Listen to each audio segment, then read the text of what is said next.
Тазалык муниципалдык ишканасы шаарды көрктөндүрүү жана тазалоо иштерин улантууда. Ишкана тарабынан атайын аялдамаларда мындай техникалык туз чогулган челектер орнотулуп жатат.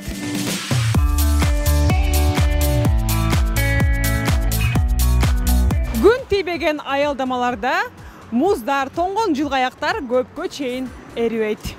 Көк жылгаяк бара жатат андагы эл абайлап, эл артында мен дагы бара жаттым. Шылдың болуп калбайын деп, башты жерге салбайын деп көк жылгай. Бул учурда бизге жардамга тазалык муниципалдык ишканасы орноткон техникалык туз жардамга келет. Мынакей мындай бул тоңгон музга тузду себебиз дагы. Анан тайгаланбай өзүбүздүн маршрутубузду күтүп турабыз.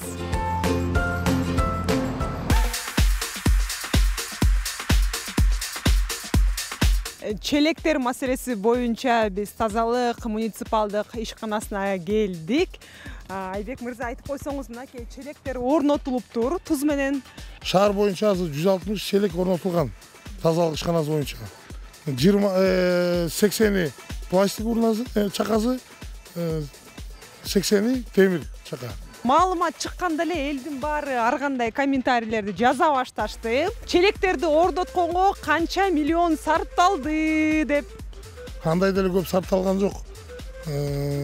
Мурунку темир челектерибиз өзүбүздөгү баягы эски мурунку мусор таштоочу контейнерлерибиз бар болчу.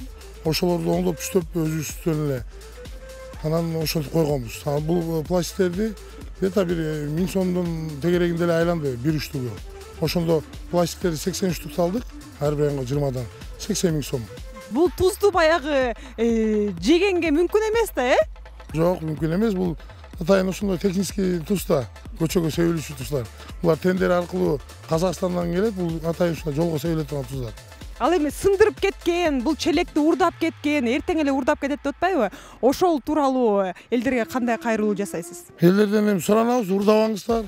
Эми сынып калса оңдогонго аракет кылып атабыз, ушу сынбасын деп, урдабасын деп атайын белинен ороп, сваркалап коюп атабыз. Азыр пока урдала элек да, Жок, пока урдала элек. Шаардын тазалыгын камсыз кылуу үчүн бүгүн линияда 632 тазалоочу, 212 жүктөгүч, 93 атайын техника иштеп жатат. Урматтуу шаардын тургундары, тазалыкты сактайлы. Айсулуу Асанбекова, Данияр Амантур уулу, Замана студиясы.